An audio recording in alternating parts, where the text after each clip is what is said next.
Morning! So, yun, Luzon, Visayas, Mindanao, shout out! Ayaw kong magaya sa inyo to. So, ganito ang procedure ng pagbili ng used car. So, kita nyo ito guys, parang Christmas tree. Step na gagawin nyo guys is gumamit tayo ng OBD scanner. So, check natin kung yung mga code nya, ganyan. Ito guys is, tingnan nyo tong VIN number na to. I-match nyo dun, nasa windshield. Natin i-match dito yan guys. I-match nyo yun guys. So i-check nyo sa Carfax para yung sa Carfax kasi guys makikita niya yung history ng sasakyan, kung pang ilang owner ka na, kung ilang kilometers palitan ito. So delikado yun pag nabili nyo yung pinalitan nilang ganyan, habulin kayo nyan guys, awal yun. Pangatlo guys is yung horn. Yan. Focus muna tayo sa loob guys. So unang gagawin nyo guys na naman is yung power mirror natin. So kailangan yan. Next guys, yung power window natin. So lahat ng window yan guys, ganitong gagawin nyo. Open close, open close. Then itong sunroof natin, syempre yan. So kailangan open close din yan. So next guys, yung ating windshield, saka windshield washer. Yan. Sunod guys, yung ating handbrake. 1, 2, dapat tatlo lang yan. Tapos sumunod guys, yung parking lights natin. Yan. Magana. Then left and right. Then ilaw, headlight, bright, low. Yan. Dim, di ba? Yan. Ang susunod guys is yung ating radio. So pindot mo yan. So dapat up and down. Yan. Low tsaka high. Yan. Next guys is yung ating heater tsaka aircon. Ito very important guys. So yan. So inanong mo yan. Tapos ito yung aircon nya. Pindot mo yan. So kailangan yan malamig guys. Yan. Tapos patayin yung aircon, i-heater mo kasi very important dito guys, lalo na dito, nandito tayo sa malamig na lugar. So importante yan. So dapat yan mainit. Tapos ito guys, pag tinesting nyo, dapat yung speed ng blower nya is halimbawa 1, 2, 3 dapat magbabago. Yan, tulad yan, di ba? Then ang susunod guys is yung climate control nya. So ito yung climate control kasi yung heat and ano niya. Tapos ano naman yung direction guys. So mode sabi niya. So yan. Kailangan mong, ito importante kasi sa windshield yan guys, lalo na ngayon nag-i-snow, di ba? So kailangan natin to sa windshield. Yan. Tapos ito sa mukha. Tapos sa paa, di ba? So yun, importante rin yan. Pero sa akin kasi guys, hindi na ako tinatablan sa mukha. Mo dito yung sa mukha ko papunta sa baba. Yun, so tapos na tayo dyan guys. Patalastas lang yun. Ayun guys, sa upuan naman tayo. So eto tulad nito, mayroon tayong heated seat. So kailangan mong ipindot yan. So tingnan mo, kapain mo kung mainit. So kung mainit, so ibig sabihin okay siya. Then i-off mo siya. Yan guys, is lahat ng seat belt natin syempre. So in-hook ko yan, di ba? In-hook na natin lahat yan. Yan. Tapos yung adjustan ng upuan natin, kailangan mo move tsaka forward, move forward, tapos yung tilt, ganyan. So pag ano naman guys, pag automatic seat naman, so meron siyang pindutan na ganyan. Belt niyan guys, so ganyan ang ginawa ko. Yan, di ba?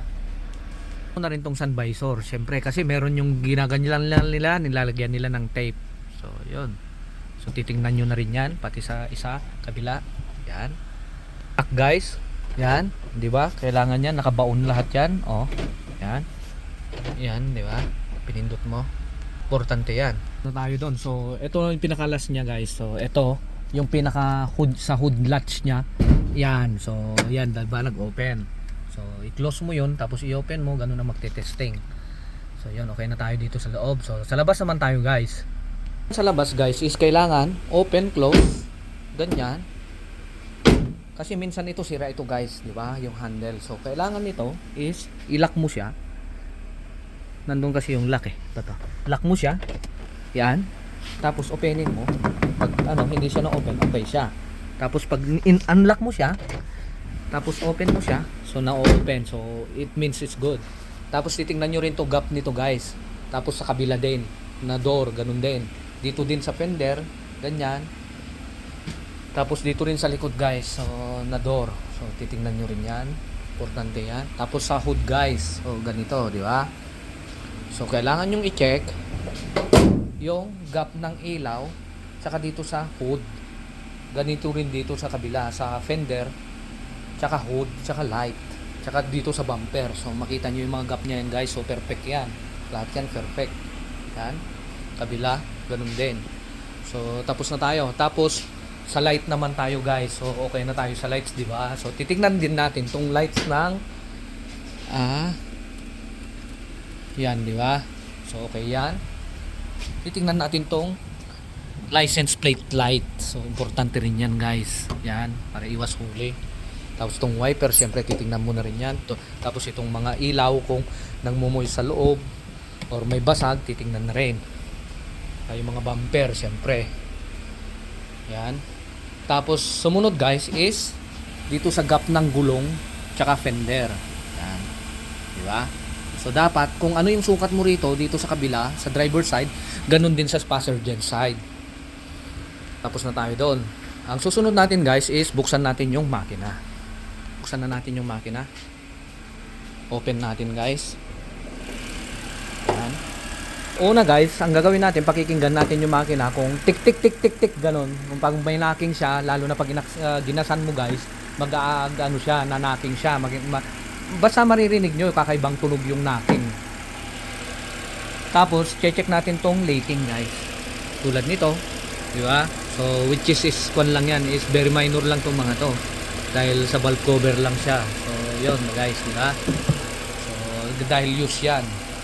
Use na sasakyan, kakaroon talaga yan. Pati spark plug o-ring, syempre meron na rin yan. Sumunod guys, yung natin yung titingnan, i-check nyo yung ating leak ng, baka may leak yung rear main seal tsaka main seal. So malaking trabaho yun guys. Pag rear main seal lang nadali guys is kailangan pag-iwalay yung makina tsaka transmission. Check nyo yung mga kwan guys, coolant leak, ganyan, engine leak, transmission leak, yun yung pinaka-importante. Tsaka yung mga brake, yung mga leak ng brake, halimbawa yung mga may leak yung mga caliper, ganyan, is very dangerous yun guys. Tapos check nyo rin yung mga preno, yung mga pad, di ba? Mga pad, tsaka rotor, yung mga shocks, yung sway bar link, tapos yung mga control arm, ball joint, tsaka tie rod.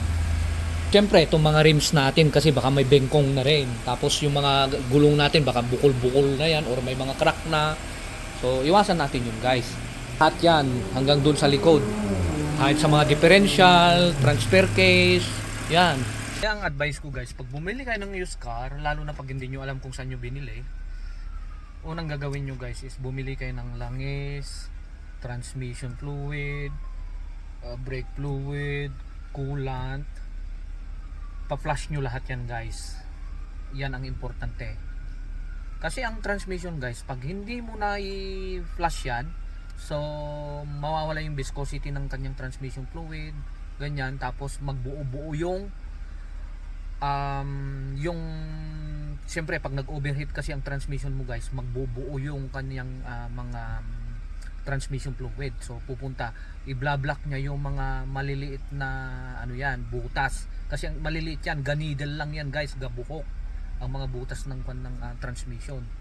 So yun ang nagkakaroon ng problema ang transmission. So yun dapat ang aware nyo guys. Kasi pupunta sa valve body yan, magse-circulate yan. Yun. Ganun din sa makina guys. So iwasan nyo every 5,000. So kailangan yung mag-oil change. Tapos isa pa guys, yung steering wheel natin. Kasi guys, titingnan nyo rin pag nagpapatakbo kayo or kakabig sa kabila. So kailangan nyo rin na ipa-alignment na. Pati yung tire alignment nyo guys. Pa-alignment nyo na rin yung tire guys. Pa-balance nyo. Pinaka-importante guys, sasakyan. tatakbuhin nyo yung sasakyan, kung tama yung pag-shift niya, ganyan. Tapos nyo rin tong tulad nito, yung RPM tsaka yung kanyang speed, syempre. Tapos ito yung mga gas ano niya, gauge niya. Tapos yung temperature. Yan, kailangan yan, guys. Yan lagi nyong tatandaan. Ang pinakamaganda, guys, is tumawag kayo sa mayroong ano, yung medyo yung malapit na shop sa inyo at dalhin nyo doon. So magbayad kayo ng at least $100 or ano. So iwas ano yan, di ba? Kaysa gagastos kayo ng malaki kung nasira yung makina or transmission, libo yan, guys. So yun lang ang advice ko sa inyo. Kung maniniwala kayo, kung hindi kayo, sa inyo yan. Problema nyo na yan. Parang para maging aware kayo, guys, ang paggamit ng sasakyan, guys, tamang procedure ng paggamit, lalo na pag mga automatic, di ba? So huwag mas mataas yung RPM nyo kaysa dun sa speed nyo. Yun ang technique dyan para maiwasan nyo masira yung transmission nyo. So kailangan mas mababa yung RPM mo kaysa dun sa speed mo. Okay? So eto pa, huwag nyo kalilimutan, guys, itong cruise control. Importante yan. Pagka bumili ka ng sasakyan, importante yung cruise control nyo, guys. Saan ba ang gamit ng cruise control? Ang cruise control, guys, if pag naglo-long drive ka, gusto mong iset lang ng 100 or 120, so pwede mong ipindot lang yung ano, guys, kasi tulad dito sa Canada, so ang pinaka ano lang maximum natin is 100, di ba? Or 100 ata. So kailangan mong i-steady lang siya sa 100, ganyan. So 100 lang yung takbo mo. Minsan pwede kang, di ba, dito pwede ka yatang mag 110 kung hindi ako nagkamali. So yun, di ba? Pwede mong i-100. So 100 lang yung takbo ng sasakyan mo. So yun, guys, bago pa lang dito sa Canada at yung mga walang gaanong alam sa sasakyan. So yun ang advice ko sa inyo, guys. At mabuhay kayong lahat. Mindanao at saan man sulok ng mundo, ang buhay ay